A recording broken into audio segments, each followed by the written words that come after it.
اللهم صل وسلم وبارك على سيدنا شفيعنا حبيبنا نبينا مولانا محمد بارك وسلم. الحمد لله نحمده ونستعينه ونستغفره ونؤمن به ونتوكل عليه ونعوذ بالله من شرور أنفسنا ومن سيئات أعمالنا. من يهده الله فلا مضل له ومن يضلله فلا هادي له. ونشهد أن لا إله إلا الله وحده لا شريك له. ونشهد أن سيدنا وسندنا مولانا محمدا عبده ورسوله. أما بعد فأعوذ بالله من الشيطان الرجيم. بسم الله الرحمن الرحيم. فقلت استغفروا ربكم إنه كان غفارا.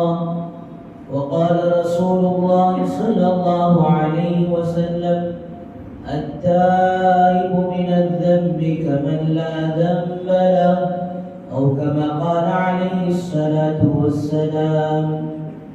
رب اشرح لي صدري ويسر لي أمري واحلل عقدة من لساني يفقهوا قولي. بزرگان محترم و معزز سامعین کرام، اللہ جل جلالہ و عظم نوالہ کا احسان کرم فضل ہوا.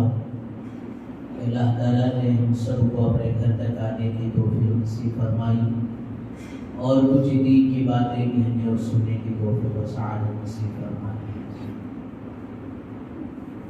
بزرگوں دوستو، گزشتہ جمعہ کی طرح تھوڑا سا فاصلہ رکھ کر ابھی سے صفوں کی ترتیب میں بیٹھے رہے.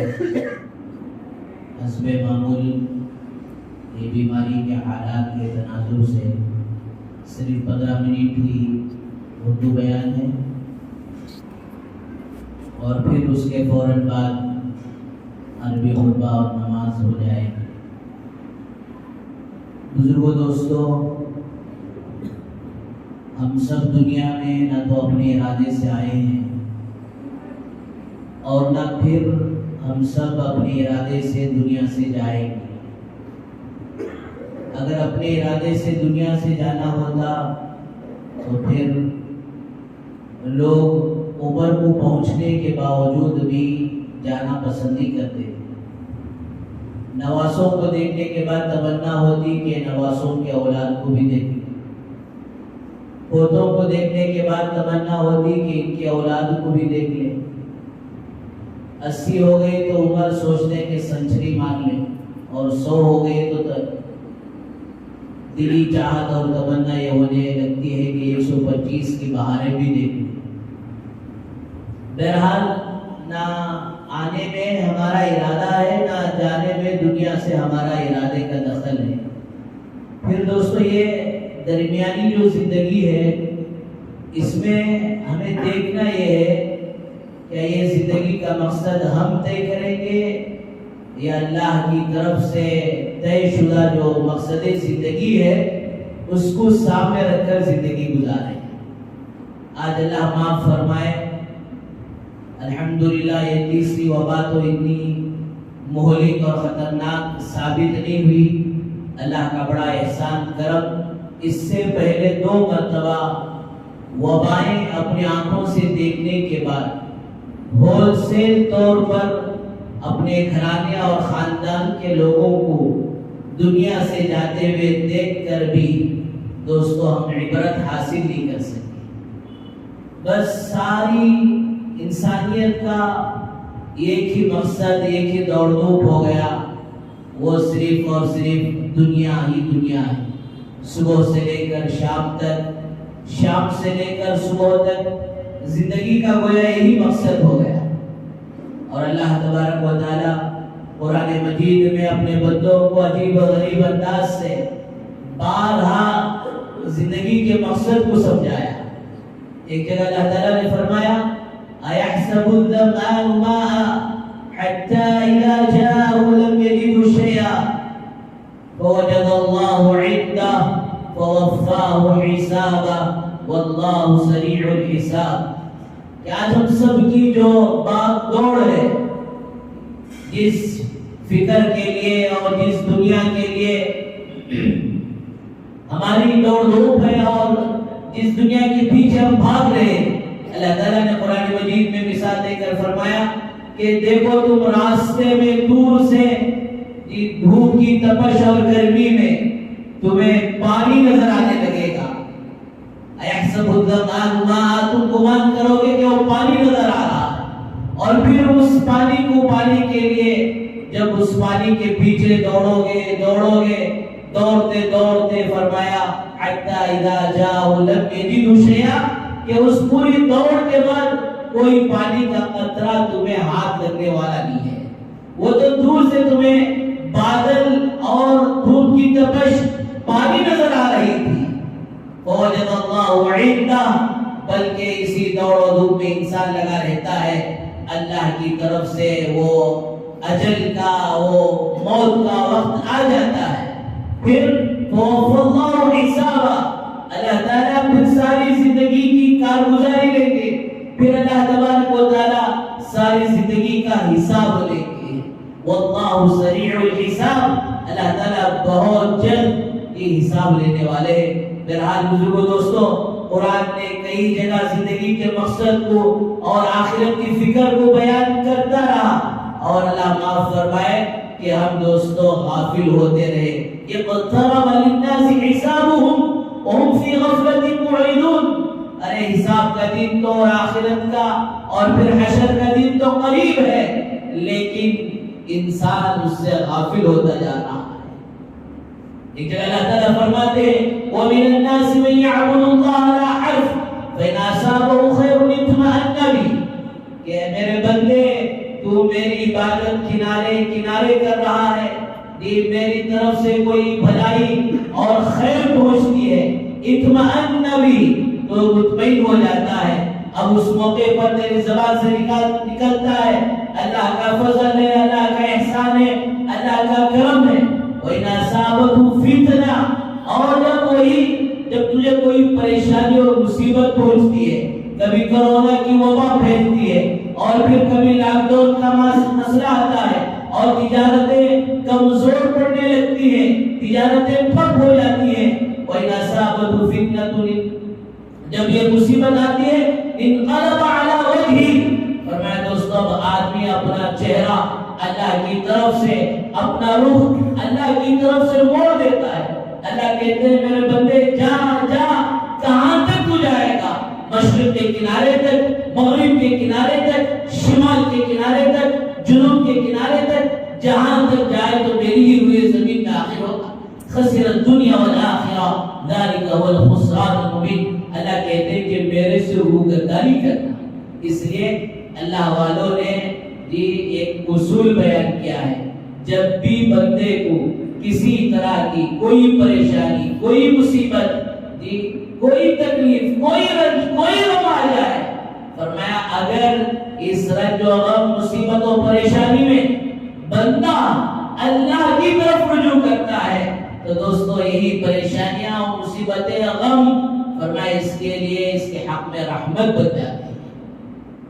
ہاں یہ ساری چیزیں ہونے کے بعد اگر آدمی اللہ سے دوری اختیار کرے، اس طرح اللہ تعالیٰ نے قرآن مجید کی اس آیت میں فرمایا وَمِنَ النَّاسِ مَن يَعْبُدُ اللَّهَ عَلَىٰ حَرْفٍ، کنارے کہاں کی نماز، کہاں کا روزہ، کہاں کا تقوی، کہاں کی قبر، کہاں کی آخرت. فرمایا کہ دوستو یہی ساری چیزیں اس کے لیے اس وقت جو ہے پریشانی اور مصیبتیں اور یہ ساری چیزیں اللہ سے دوری کا سبب بن جاتی. اور اللہ والوں کا حال یہ تھا کہ ہر حال میں وہ اللہ کی رضا کو، اللہ کی مرضی کو، اللہ کی خوشنودی کو دیتے. حضرت شیخ سعدی علیہ رحمہ لکھتے ہیں گلستان کتاب کے اندر کہ ایک مرتبہ میرا گزر ایک جگہ سے ہو رہا ہے تو ایک اللہ کے بندے کو دیکھا کہ وہ چیتے سے اس کا سامنا پڑا اور چیتا بری طرح زخمی کر کر چلے گا، کہیں ہاتھ لوچ لیا ہے اور پھر کہیں پیر لوچ لیا ہے، کہیں بدن کے حصے کو زخمی کر دیا ہے، اور وہ اللہ کا بندہ خون میں لت پت پڑا ہوا اس کی زبان سے دوستو نکل رہا ہے۔ حضرت شیخ سعدی علیہ رحمہ کہتے ہیں سبحان اللہ الحمدللہ لا الہ الا اللہ۔ حضرت شیخ سعدی علیہ رحمہ اس واقعے کو دیکھ کر بڑا پریشان ہوتے ہیں۔ اللہ کے بندے یہ وقت تو آ کرنے کا تھا، یہ وقت تو یہ پریشانی اور مصیبت کے الفاظ کہنے کا تھا، لیکن عجیب و غریب حال ہے کہ تم اس پریشانی اور مصیبت کے وقت میں بھی اللہ کی تعریف کر رہے ہیں۔ اللہ معاف فرمائے، ہمارا حال یہ ہے جب بھی کوئی پریشانی اور مصیبتیں آتی ہے تو واویلا مچا دیتے ہیں، اور کئی مرتبہ تو اللہ حفاظت فرمائے ایسے الفاظ ایمان کی اعمال کی کمزوری کی وجہ سے ایسے الفاظ زبان سے بک دیتے ہیں جو کفر تک پہنچ جاتے ہیں۔ میں چلا کو ملنا تھا، میرا گھرانہ ملنا تھا، حج کروایا حضرت نے، حج کروایا، پھر بھی یہ پریشانی یہ مصیبت موت میرے ہی گھرانہ تھا، اللہ حفاظت فرمائے۔ تو بہرحال بزرگو دوستو، حضرت شیخ سعدی علیہ رحمہ اس آدمی سے پوچھتے ہیں، اس اللہ کے ولی سے پوچھتے ہیں ایک کیا بات ہے، ایک اس بات کا تم شکر ادا کر رہے ہیں؟ یہ جتنے حالات اور پریشانیاں اور مصیبتیں آنے پر آدمی جتنا واویلا بچاتا ہے، اگر وہی مسجدوں کے بند ہونے پر پھر اعمال کی دوری پر اگر دوستو واویلا بچا لیتا اور پھر اللہ کی طرف رجوع ہوتا تو پتہ نہیں کب کے ولایت کو پہنچ جاتا۔ تو بزرگ کہتے ہیں اس بات پر میں اللہ کا شکر ادا کر رہا ہوں کہ اللہ تعالیٰ نے ایک مصیبت میں مجھے مبتلا کیا، کسی گناہ میں مبتلا نہیں کیا۔ میرے نزدیک مصیبت میں مبتلا ہونا یہ کئی درجے بہتر ہے کسی گناہ میں مبتلا ہونے سے۔ بہرحال بزرگو دوستو، حالات اور پریشانیاں اور مصیبتیں جب آتی ہیں تو ایمان والے کا مزاج یہ ہونا چاہیے کہ اللہ کی طرف رجوع کرے، تقوی اختیار کرے۔ قرآن کہتا ہے وَمَن يَتَّقِ اللَّهَ يَجْعَل لَّهُ مَخْرَجًا، کہ جب یہ آدمی تقوی اختیار کرتا ہے ہر تنگی میں اللہ اس سے راستہ کھولتے ہیں، اور فرمایا عمل خیر کی طرف رجوع کرنا چاہیے، اور پھر اسی طرح استغفار کا اہتمام کرنا چاہیے۔ ایسا نہیں پریشانی اور مصیبت آئے تو اس کا حل گناہوں میں تلاش کریں۔ حضرت آدم علیہ السلام کے دو بچوں کے بارے میں آپس میں قرآن کہتا ہے جھگڑا ہوا، قابیل اور حابیل۔ ایک ایسا حضرت آدم کا سکون قابیل حابیل بہت آسان ہے، جو قاتل تھا اس کا نام قاف سے ہے، وہ قابیل ہے۔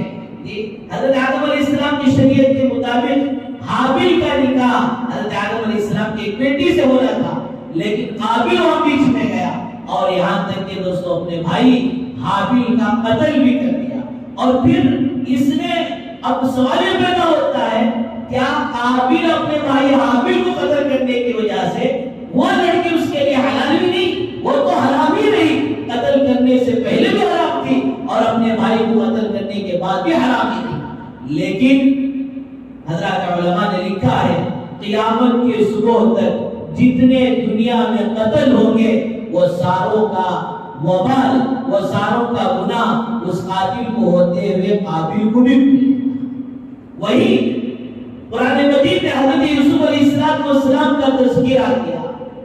بھری جوانی ہے، زلیخا نے دعوت ہے قدر آگے سے بلایا، اور وہ بھی حسن و جمال کی پری تھی، حسن و جمال کے حور تھی، اور فرمایا وہ ساری دعوت دینے کے بعد حضرت یوسف علیہ السلام نے یہ نہیں چاہا کہ یہ میری محسنہ ہے، اس نے مجھے پالا ہے، پوسا ہے، اور پھر مجھے کپڑے دیے، کھانا دیا ہے، چلو اس کو میں خوش کر دوں۔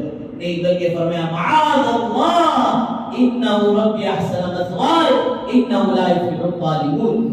حضرت یوسف علیہ السلام نے کہا میں تو اللہ کی پناہ چاہتا ہوں۔ تو یہاں ایک مصیبت حضرت یوسف علیہ السلام پر بھی آئی، لیکن بزرگوں دوستو حضرت یوسف علیہ السلام نے اس مصیبت کا، پریشانی کا حل گناہ سے نہیں، نیکی سے، تقوی سے اختیار کیا۔ اس لیے اللہ تبارک و تعالیٰ حدیث قدسی میں ہے کہ کہتے ہیں اذا اشتدت عضلک، میرے بندے اب تیرے اعضاء مضبوط ہو گئے، فاعتزنی، اور تو میرے سے جو جھگڑا کرنے لگا، میری نافرمانی، حکم عدولی کرنے لگا، اس نے فرمایا، بہنی کی روایت ہے، بندے کے ان کرتوتوں کو دیکھ کر، ان نافرمانیوں کو دیکھ کر، ان حکم عدولیوں کو دیکھ کر، اللہ کے اس حکم کو توڑتے ہوئے دیکھ کر، کبھی دوستو آسمان تپش میں آتا ہے اور کہتا ہے اللہ یہ تیرا بندہ تیری زمین پر چل کر، تیری نعمتوں کو استعمال کر کر تیرے ساتھ نافرمانی اور غداری کا معاملہ کرے، اے اللہ تو مجھے ایک حکم دے تاکہ میں سجدہ کر کر معاملہ برابر کر دوں۔ کبھی ہوا تپش میں آتی ہے، کبھی زمین لرزہ کھا جاتی ہے، اللہ کہتے ہیں میرے زمین و آسمان، میرے چاند و سورج اور میری ساری مخلوق، اگر یہ بندے تیرے ہیں تو آگے بڑھنا، ورنہ اپنی جگہ پکڑ لینا۔ لیکن وہی بندہ دوستو جب اپنی گناہوں کی زندگی کے سمندر کو لے کر آتا ہے، اللہ کی ایک رحمت کی جھونک اس سارے گناہوں کے سمندر کو دھو کر پاک کر دیتی ہے۔ اور حدیث میں آتا ہے اللہ کہتے ہیں یا عبادی انی انتظر اليوم، میرے بندے آج کے دن کا میں تیرا انتظار میں تھا، تو توبہ کے لیے آ گیا، اب میرے رحمت کے دروازے کو تو دیکھ۔ میرا بزرگ دوستو زندگی کے مقصد کو سمجھے، زندگی کا مقصد عزت شہرت دولت نہیں ہے، اس طرح کسی کہنے والے نے کہا ساری انسانیت کی کوشش اس بات پر لگی ہے کہ میرا نام اچھا ہو جائے، میرا کپڑا اچھا ہو جائے، میری سواری اچھی ہو جائے، میرا گھر اچھا ہو جائے۔ فرمایا دوستو چند دن کا یہ مہمان، چند ہی دن میں اور چند ہی لمحات میں جب اس کے سانس آخری سانس ہو جاتی ہے تو یہی چیزیں اور چیزوں سے بدل جاتی ہے۔ اس کا نام یہ اب تک جو اس نام کے پیچھے پڑا تھا، اس کا نام دوستو میت سے بدل جاتا ہے، اور پھر اس کا کپڑا یہ وہی 2 گز کفن کا ہو جاتا ہے، اور پھر اس کی سواری وہی موزن صاحب کی گاڑی۔ نہیں بھائی، ہمارے ابا ساری زندگی برانڈیڈ کا نعرہ لگانے والے، بی ایم ڈبلیو کے بغیر ہمارے ابا کسی دوسری گاڑی میں کار نہیں رکھتے تھے۔ ارے کل کا فقیر، کل کا پھٹیچر، کل کا غریب اس گاڑی میں گیا ہے، اس جنازے میں گیا ہے، میرا باپ بھی جنازے میں گیا ہے، میرا باپ تو وی آئی پی تھا۔ نہیں، چلنا ہے سب کو اسی گاڑی میں۔ اور پھر دوستو اس گھر اللہ حفاظت فرمائے جنات عدن بنانے کے پیچھے لوگ لگے ہیں، لیکن دوستو یہ نہیں سوچتے کہ موت سے آخر جو ہے ٹکراؤ ہوگا، موت سے کیسے جو ہے رستگاری ہوگی، موت سے کیسے چھٹکارا ہوگا۔ فرمایا وہی دوستو گھر قبر آخر منزل بن جاتا ہے۔ فرمایا بزرگو دوستو یہ زندگی کا مقصد نہیں، زندگی کا مقصد تو اللہ کی رضا ہے، اللہ کے احکامات پر زندگی گزارنا ہے، حضور اکرم صلی اللہ علیہ وسلم کی رضا ہے، اور آپ کے بتائے ہوئے طریقوں پر زندگی گزارنا ہے۔ حدیث میں آتا ہے اذا اوتیت، میرے بندے جب تم میری اطاعت کرے گا، رضیت، میں راضی ہو جاؤں گا، اذا رضیت انعمت، اور جب میں تم سے راضی ہوں گا تو تم پر انعامات کی بارش برساؤں گا۔ اور وہی اللہ کہتے ہیں وَإِذَا أُوصِيتُ، اور جب تم میری نافرمانی کرے گا، لعنت، میں تجھ پر لعنت کروں گا، اور لعنت بھی کیسی، لعنت إِلَى 70 بطن، کہ تیری 7 نسلوں میں تیری نافرمانی کا وبال تیری 7 نسلوں میں چلنے لگے گا۔ اس لیے بزرگو دوستو یہ وبا کے پریشانیوں کے دن میں ہم سب کو اللہ کی طرف رجوع کرنا ہے اور استغفار کرنا ہے اور دعاؤں کا اہتمام کرنا ہے، اللہ کے احکامات کی پابندی کرنا ہے، سرکار دو عالم صلی اللہ علیہ وسلم کی سنتوں کی اتباع کرنا ہے۔ اسی میں آج تک جسے کامیابی ملی ہے اسی طریقے میں ملی ہے، قیامت کی صبح تک جسے ملے گی اسی راستے میں ملے گی۔ اس راستے کے علاوہ اور کوئی راستہ اور کوئی دنیا کے اسباب اپنا لے تو اپنا لے، لیکن اصل اسباب مسبب الاسباب کی ذات کو منانا اور راضی کرنا ہے۔ اللہ تعالیٰ سے دعا فرمائے اللہ تعالیٰ ہم سب کو ان باتوں پر عمل کی توفیق نصیب فرمائے۔